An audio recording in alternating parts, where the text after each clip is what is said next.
Greetings, comrades, and welcome to the Eastern Border. The World Cup is over now, so I can get back to the darker side of things for a while now and get back to the news. For starters, our interview with Jean-Michel Gaultier will come out in early January, since he decided that he wants to finish this year on a brighter tone. So he's going to have Isaac Arthur on there and some other scientists, and I'll be in the early January episode. And then we literally just yesterday, I think yesterday or the day before that, time just melts together, did an interview with Daniele Bolelli on his The Drunken Taoist podcast. By the way, do check out Daniele Bolelli's History on Fire. He's back out of the paywall, and he's now working on it. And on our next episode, which is going to be fully edited, you'll hear his plug. But still, he's back, and we were on that show talking about our experiences in the war. But still, there's still this operational break, and as Igor Girkin states, he doesn't really understand why the Ukrainian side is not actively using their strategic advantage in the initiative. I think they're preparing for an assault, and it's a bit more complex than that, because low-level fighting is happening all over the place, but there aren't major pushes for anything. I think Ukrainians are just very careful about not losing more men than they need, since that would be a bad thing, because manpower is not an endless pool, after all. Meanwhile, I have some news for you, which are, well, I've picked them up by the case of interestingness. I have some regular news, and then I have something by Murs, or Königtiger. This guy, if you remember, is one of the buddies of Igor Girkin. I've quoted him before. He basically is a guy that is super patriotic for the Donetsk and Luhansk People's Republics, so-called People's Republics. But he's one of those, using KGB speak, useful idiots. He really, really wants Russia to win, and he's very pro-Russian, and he's Girkin's buddy. So, he really went on this time and wrote a huge-ass post about how and why Russia basically has a lot of issues with everything. But we'll get to that later on, since I have some smaller news that I want to draw your attention to, since they sort of more or less describe the whole situation in Russia and their preparedness and their motivation level better than anything else can do. First of all, job postings seeking workers to build fortifications and dig trenches in the occupied parts of Ukraine's Zaporozhye and Luhansk regions, as well as in Russia's Belgorod region, have begun appearing on Russian social media and job sites. The postings offer work on a rotating basis with salaries between 89,000 rubles and 258,000 rubles, which is $1,380 per month to $4,000 per month. There's obviously high doubts about them being paid, but to that later. And, quote, despite the higher-than-average wages, most of the ads do not include any worker requirements, including prior experience. The employers promise free accommodations, food, and transportation. End quote. Interestingly enough, most of the ads have been posted by the company Stroycom, which says on its site that it's responsible for building the Crimean Bridge, the Sochi Airport, a stadium in Nizhny Novgorod, and St. Petersburg's Lakhta Center skyscraper.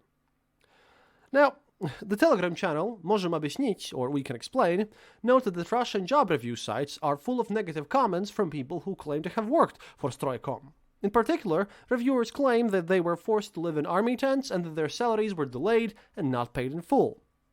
One commenter stated that, quote, don't be tempted to work for Stroycom LLC no matter how much they pay you. Run away. Now, obviously, knowing the average salary levels in Russia, it's quite likely that these guys, who would be, sent to dig trenches over there, they're probably going to get their Mosin Nagant rifles and a few ammo, and it's going to be more of a permanent posting over there. In other interesting events, Lieutenant Colonel Mikhail Fotin, the military commissar for the cities of Dmitrov, Taldom, and Dubna in the Moscow region, announced that in 2023, Russia plans to increase the term of mandatory military service to 2 years. Quote, citizens called up in the spring will serve for a year and a half, and those called up in the fall of 2023 will serve for a full 2 years, Fotin said on the air on local television station Dmitrov TV, citing official information from the Moscow region's military enlistment office. The military commissar called the decision to increase the length of service quite logical, referring to the entry of Russia's northern neighbors into NATO. Quote, accordingly, it will be necessary to make new formations and military units and to staff them not only with contract soldiers but with conscripts, he said. Shortly after media picked it up, it was deleted from YouTube. Journalists from the publication MSK1 reached Fotin for a comment on the segment, and he said, quote, I said a lot there. Everything depends on how it's shown. You can show the material you receive in different ways. Speaking to the publication of Baza, he added that the video is 2 years old, which makes no sense since 2 years ago there was no talk of Finland and Sweden even joining NATO, but reality has never been an obstacle for Russian military officials. On December 17th, though, the Russian Ministry of Defense, and lies, but that's added by me, posted a message on its Telegram channel signed by military commissar for the Moscow region, Alexei Astakhov, denying Fotin's announcement. Quote, at present, the Ministry of Defense is not considering any changes to the legal code of the Russian Federation, considering changes to the length of military service by conscription, it said. Pavel Chikov, head of the human rights group Agora, believes that Fotin's announcement about an increase in the length of service terms was intentional.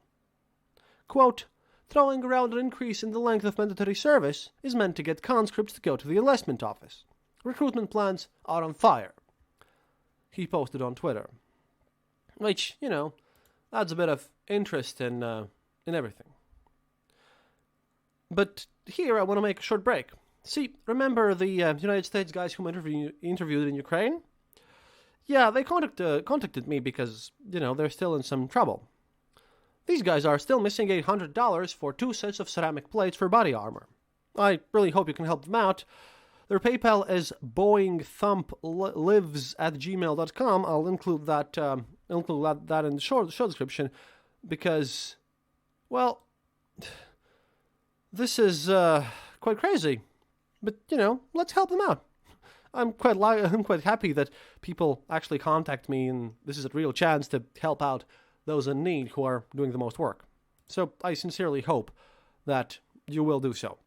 Carrying on, because we have a lot to get through in this episode since, well, that was a bit of a break from the last one. Interestingly enough, the foreign agent stuff is now hurting a lot of organizations in Russia, even more than just journalists. Apparently, environmental organizations, as well as any organization even remotely related to LGBT rights, can now be instantly deemed to be foreign agent and, basically destroyed. One of such organizations, Sakhalin Environmental Watch, will close after being named foreign agent. Now, Sakhalin, that's basically the part in the Far East that is directly above Japan. The little part over there. And just to show you what's being called the foreign agent here, they just announced that, quote, we have labored for 27 years over the preservation of salmon and bears, sorry, not beers, it's a Freudian slip, I suppose, of salmon and bears, spawning rivers and taiga forests, killer whales and belugas, rare plants and disappearing hachos. It's a weird word, really. Some taiga animal, I suppose. Clean air and preserved territory. The green plantings of Yuzhno-Sakhalinsk and city forests. We brought court cases, surveyed rivers, intercepted poachers, and uncovered pollution, and sought punishment for violators. But now, someone above us has suddenly decided that we're foreign agents, that we're under foreign influence, and we're conducting political activities. Now, obviously, the group's activists say they categorically disagree with the Justice Ministry's decision, and they say they have not broken any laws, but nobody cares about that in modern Russia. And, they also stated their work only to ensure the ecological security of Russia and preserve its unique wild nature. But yeah, such organizations, well, of course they're going down, which is interesting because the last time I spoke about them, well, yeah, that was in the context of, in the Pacific, the Russian military, in one of these exercises, and back in 2020, I suppose it was 2020, maybe 2021, they managed to dump out accidentally so much chemicals in the rivers over there that a lot of Siberian rivers just turned red. And the local surfers, because you might find it weird, but up there in the Pacific north of Russia, there's an active surfing community. Yeah, they do that, and apparently a lot of them manage to get chemical burns just by being near the ocean and, around around a mile from the coast, which is about 1.6 kilometers, or like it was nearly 2 kilometers, like 1.8 kilometers or something from the coast. That was all dead because of all this situation. Now they're clearly and obviously very evil foreign agents who, want nothing more than to receive that sweet, sweet CIA money. Obviously.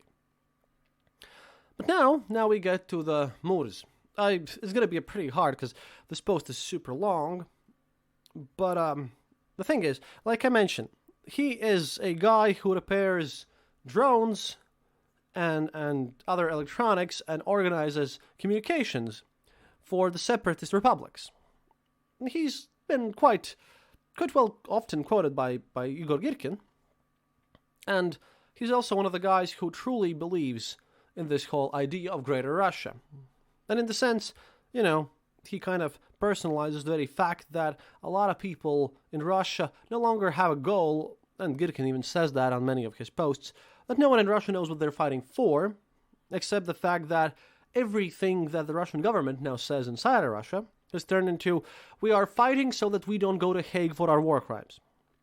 And they obviously deny the war crimes, but it's kind of weird that, you've started the war, which is a full-scale invasion, you've done a lot of harm, and now the only thing you can give to your society about why you're fighting this war, to the mobilized and everyone, is that so that some rich people who own villas in Italy and other places, that you're supposed to die, so that some random dude on the television that probably lies most of the time, so that he wouldn't be off to The Hague. I guess, that's a bit of a failure of Russian propaganda.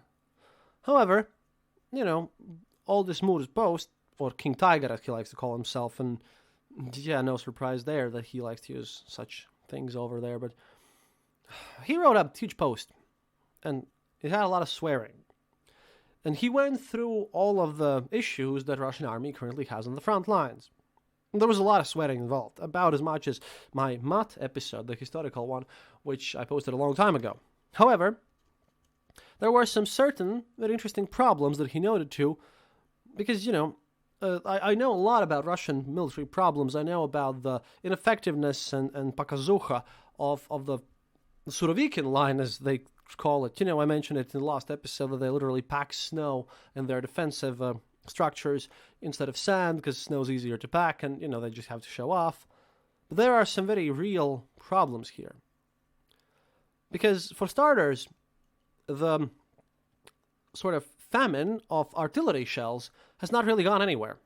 That's the interesting part, because you're not supposed to talk about it in Russian media, and Moors himself states that this is being, hush-hushed, since people can go to prison for that and there will be no more medals.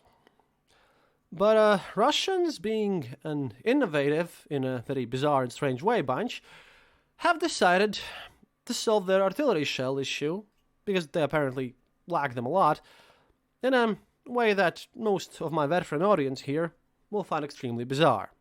You see, the Russian military is now taking great pride in showing in their propaganda videos, according to Moors at least, because I really, don't get all of the Russian TV myself, the fact that Russian tanks and tank pilots are now being trained and forced to use their tanks as though they were artillery. They're being taught firing from, horizon positions, from enclosed positions, which means that you basically, instead of using your tank turret to fire at other tanks and fire directly from your, let me remind you, not rifle, just the smoothbore cannon, which basically fires at a speed of 1,700 to 1,800 meters per second, although a howitzer apparently fires with a speed which is quite less than that. They're being forced to use their tank ammo and their smoothbore tank guns to fire as if though they were artillery shells. Now, Moores states that, well, in battle you can't shoot like that, and it's an emergency measure because you can do that technically, but this basically means that, well, firing indirectly, this shows, well, extreme amounts of inefficiency, and I'm sorry, it's the Ukrainian people, and that basically this destroys tank turrets if they have to fire more and more. It's so inaccurate that you have to use more shells fighting this way, and that destroys the tank turrets, and the tank turrets can't be really changed right now because, at least in the positions in Donetsk, where the People's Republic is concerned, they simply do not have enough tank turrets, and that this is so ineffective that it destroys tanks. It doesn't achieve anything as artillery, and that it destroys tank turrets, which would be better served doing their constant role. And apparently he knows that, in a lot of cases, even in training, their tank turrets and their cannons were so scarce that a lot of trainees there are not even trained to shoot from their tank turret because, it's been so worn out that trying to fire it in training would mean to basically eradicate any of its combat usefulness. Interestingly enough, he also notes that, quote, and the guns on the old T-64 72-80 tanks, the old models of the 2A46 gun, they don't change without dismantling the turret. That is, we are now methodically putting out of action the last surviving tanks of the People's Militia Corps, captured tanks, trophy tanks, captured in intolerable condition, and removed from storage, urgently driven to the front. He really complains about that. And also, he claims that because of this, counter-battery fire is almost impossible over there, and should cause a lot of problems during the winter, especially since when the snow falls in southern Ukraine, all the Russian artillery positions will just prove to be very vulnerable because they'll be easily spotted.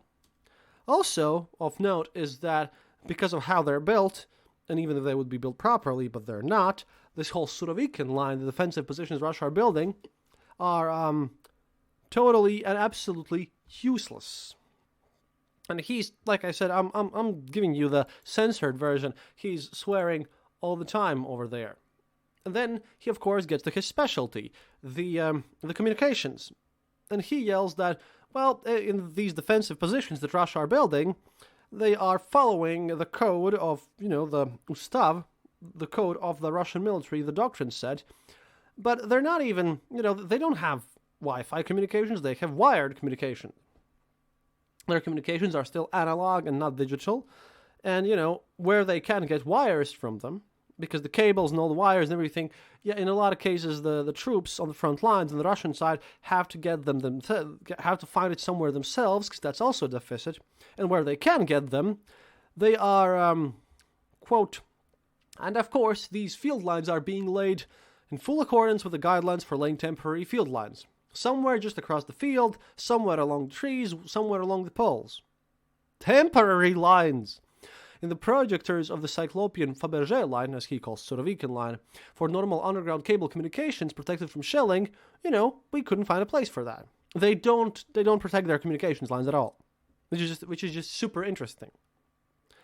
And then finally, which is an important part of his point here, is that Russian media is now also stating that apparently to improve the morale of everyone, which doesn't work, they're stating that Ukrainian defended positions can be sorted out by 57mm anti-aircraft guns, which is stupid and can't be done, but, Russian propaganda is still saying that.